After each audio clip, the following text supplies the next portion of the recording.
رب زدني منك علما وأنلني منك فهما رب زدني منك علما وأنلني منك فهما. یہ بیان کر رہا ہے قرآن کہ ما اصابکم من مصیبت فبما کسبت ایدیکم ویعفو عن کثیر. تم بدلے ہو، تمہارے برے اعمال ہیں جو تمہارے آگے آ رہے ہیں، تمہارے ہاتھ کی کمائیاں ہیں جو تمہارے لیے آلام اور مصائب اور مشکلات کا سبب بن رہی ہیں. اپنا جائزہ لو، اپنا احتساب کرو.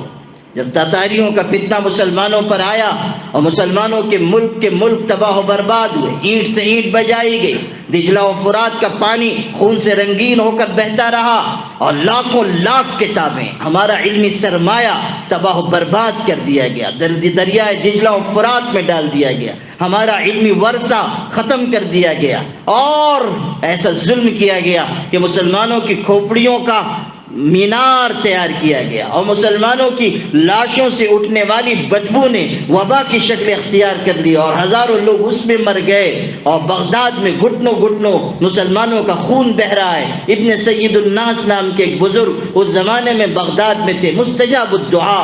بغداد کے سرکردہ لوگ پہنچے اور کہا حضرت بہت ظلم ہو چکا، تاتاری غالب آتے جا رہے ہیں اور وہ مسلمانوں کے ایک ایک ملک کو تباہ و برباد کر رہے ہیں، تاخت و تاراج کر رہے ہیں. بغداد کو بھی انہوں نے آدھے سے زیادہ تباہ کر دیا ہے. آپ خانقاہ کے دروازے تک آ جائیں، دیکھیں کہ گلیوں میں مسلمانوں کا خون گھٹنوں گھٹنوں بہہ رہا ہے.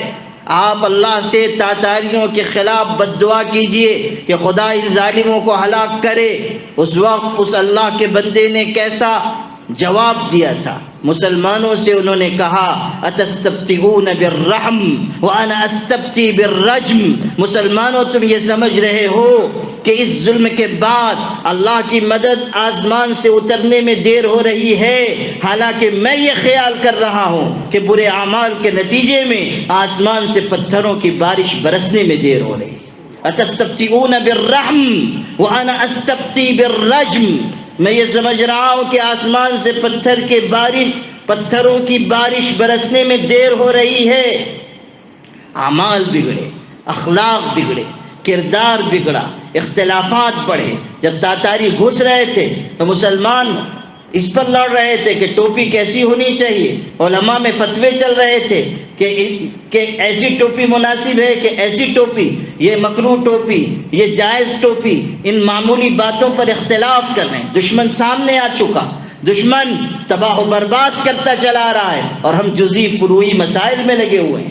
آج بھی آپ دیکھ لیجئے کہ ملت اسلامیہ نازک دوراہے پر کھڑی ہوئی ہے، لیکن مسلکی جھگڑے چل رہے ہیں، ذات برادری کے جھگڑے چل رہے ہیں، آپس کے اختلافات چل رہے ہیں، پڑوسی کا پڑوسی سے اختلاف چل رہا ہے، ماں باپ اور اولاد کے درمیان آویزش چل رہی ہے.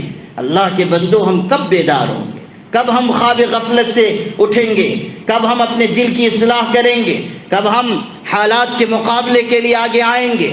کب ہم اخلاق اور کردار کی محنت میں لگیں گے؟ کب ہم معاشرے کی اصلاح کا علم اٹھائیں گے؟ کب ہم اپنی ملت کو بچانے کے لیے ایک مضبوط لاہ عمل اپنی ملت کو دیں گے کہ اس کے مطابق زندگی گزارو؟ تب تم بچ سکو گے. معاملات صاف کرو، اخلاق صاف کرو، اپنے کردار کو مضبوط بناؤ. جو نفرت کر رہے ہیں اس کا جواب محبت سے دو اور اخلاق کے ذریعے ان کے دل جیت لو. ہمارے بزرگوں کے بزرگ قطب الاقطاب حضرت شیخ علی حجویری رحمۃ اللہ علیہ جب لاہور تشریف لائے تھے، پوری فضا مخالف تھی، پوری فضا ناموافق تھی اور وہاں چاروں طرف اسلام اور مسلمان کا نام و نشان موجود نہیں تھا. ایک اکیلا درویش آتا ہے اور وہ مخالف فضا میں بیٹھ جاتا ہے. کوئی جلسہ نہیں، کوئی جلوس نہیں، کوئی کانفرنس نہیں، لیکن وہ بیٹھ گئے اور اپنے اخلاق کے ذریعے لوگوں کو قریب کرنا شروع کیا. اللہ کا تعلق ہے، راتوں کو رو رہے ہیں، دن کو محنت کر رہے ہیں، لوگوں کے آنسو پوچھ رہے ہیں، لوگوں کو اپنے سینے سے لگا رہے ہیں، پچھڑی ذات کے لوگوں کو کہہ رہے ہیں کہ خدا نے تم کو نچلا بنا کر نہیں پیدا کیا ہے، تم خدا کی مخلوق ہو. اس طرح محبت تقسیم کی اور اس طرح اخوت کے جذبات انہوں نے پھیلائے کہ 4-5 سال نہیں گزرے تھے کہ آدھا لاہور مسلمان ہو گیا، آدھا لاہور مشرف اسلام ہو گیا.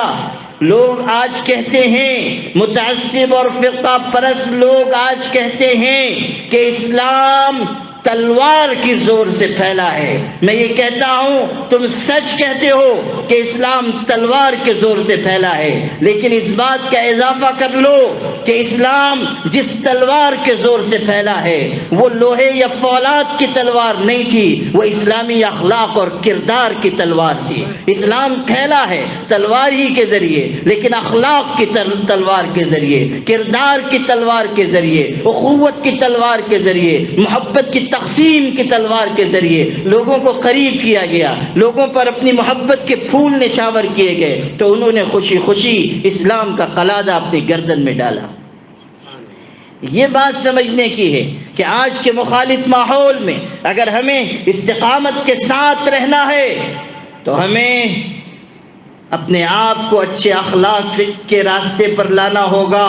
ایک ایک مسلمان کو اپنے آپ کو بدلنا ہوگا، اپنی جان، اپنا مال، اپنی صلاحیت، اپنے وقت کا کچھ حصہ اللہ کے دین کے لیے لگاؤ۔ اللہ تعالیٰ کے دین کی سربلندی کے لیے اپنے دل میں جذبات پیدا کرو۔ بے عملی کی راہ، بے فکری کی راہ، بے شعوری کی راہ اور لاپرواہی کی راہ اس ملت کی تباہی کا راستہ ہے۔ اپنے اندر فکر مندی پیدا کرو، اپنے آپ کو بھی بچاؤ، اپنے خاندانوں کو بچاؤ، اپنی اولاد کو بچاؤ، اپنے پڑوسیوں کو بچاؤ، اپنے محلوں کو بچاؤ، اپنی بستیوں کو محفوظ بناؤ، اور تمام مسلمانوں کو بحیثیت ملت مضبوط کرنے کے لیے آگے آؤ، اپنا سرمایہ خرچ کرو۔ حضور صلی اللہ علیہ وسلم فرما رہے من اصبح لا يهتم بامر المسلمین فلیس منهم، جو مسلمان اس حالت میں صبح کرتا ہے کہ اس کو اپنے مسلمان بھائیوں کے حالات کی فکر نہیں ہے، وہ مسلمانوں کی جماعت سے تعلق نہیں رکھتا ہے۔ ہمیں مسلمانوں کی فکر ہونی چاہیے، ملت کا جذبہ، ملت کے لیے دردمندی ہمارے دل میں آنی چاہیے، تب حالات اچھے بنیں گے۔